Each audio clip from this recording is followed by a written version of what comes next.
Pulau Jawa. Pulau paling padat penduduk di Indonesia. Kalau macet, wajar. Kalau antre panjang, biasa. Tapi ada satu hal aneh di Pulau Jawa. Semakin ramai manusianya, semakin banyak cerita yang gak pernah dijelasin terang-terangan. Di sini orang sering bilang, jangan macem-macem ya. Masalahnya macem-macem versi siapa? Karena di Pulau Jawa, kadang yang tersinggung bukan cuma manusia. Ke satu orang Jawa dan kalimat paling mencurigakan. Kalau kamu pernah tinggal di Jawa, kamu pasti familiar dengan kalimat ini. Sebenarnya nggak apa-apa, tapi sebaiknya jangan. Ini bukan larangan. Ini peringatan level tinggi. Lucunya, orang Jawa jarang menjelaskan kenapa. Bukan karena pelit info, tapi karena yang paham nggak perlu dijelasin, yang nggak paham justru bahaya kalau dijelasin. Makanya di Jawa, semakin singkat pesannya, biasanya semakin serius. Kedua pantai selatan, tempat wisata atau wilayah kerja. Pantai selatan Jawa itu indah, semua setuju.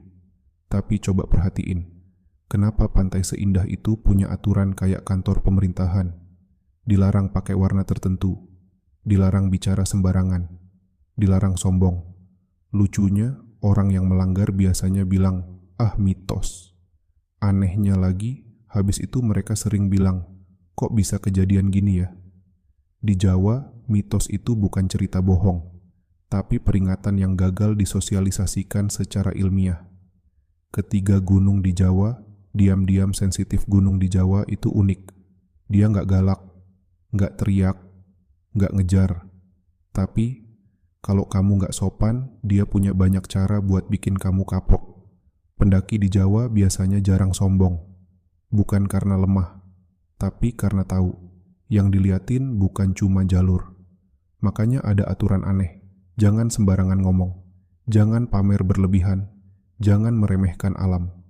Karena di Jawa, gunung itu bukan objek, tapi subjek yang diam-diam memperhatikan. Keempat, desa tenang yang terlalu tenang. Pernah lewat desa yang tenangnya kebangetan? Jam 7 malam, lampu rumah nyala, TV kedengeran, tapi orangnya nggak kelihatan. Bukan horor, cuman terlalu rapi untuk desa biasa. Warganya ramah, tapi nggak kepo. Dan itu aneh, karena orang Jawa biasanya kepo. Bedanya, kepo Jawa itu halus. Kalau desa nggak kepo sama sekali, biasanya karena udah tahu semuanya. Kelima sejarah Jawa yang nggak selesai. Pulau Jawa terlalu sering jadi tempat perang perebutan kekuasaan, pengkhianatan, darah tumpah. Dan orang Jawa percaya satu hal, tanah menyimpan ingatan. Bukan dalam bentuk catatan, tapi dalam bentuk rasa. Makanya ada tempat yang kelihatan biasa, tapi suasananya berat.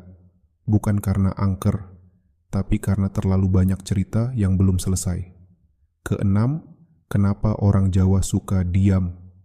Orang Jawa jarang konfrontasi, jarang debat keras, jarang teriak. Bukan karena lemah, tapi karena tahu semua hal punya batas. Di Jawa, menjaga ucapan itu penting, karena kata-kata dianggap bukan cuma bunyi. Kadang, diam bukan tanda nggak tahu, tapi tanda terlalu tahu. Ketujuh, kenapa misteri Jawa nggak pernah habis? Karena Pulau Jawa itu hidup, berubah, tapi tetap nyimpen masa lalu. Gedung boleh baru, jalan boleh lebar, internet boleh kencang, tapi cerita lama nggak pernah benar-benar pergi. Mereka cuma menunggu orang yang salah bertingkah. Closing, Jawa, ramai, tapi berlapis. Pulau Jawa bukan tempat untuk ditakuti, tapi juga bukan tempat untuk diremehkan. Di sini, kamu boleh hidup normal, bekerja, bercanda, berisik. Asal satu hal, tahu diri. Karena di Pulau Jawa, kita hidup di tanah yang sudah dihuni jauh sebelum kita lahir. Dan sebagian dari mereka masih berjaga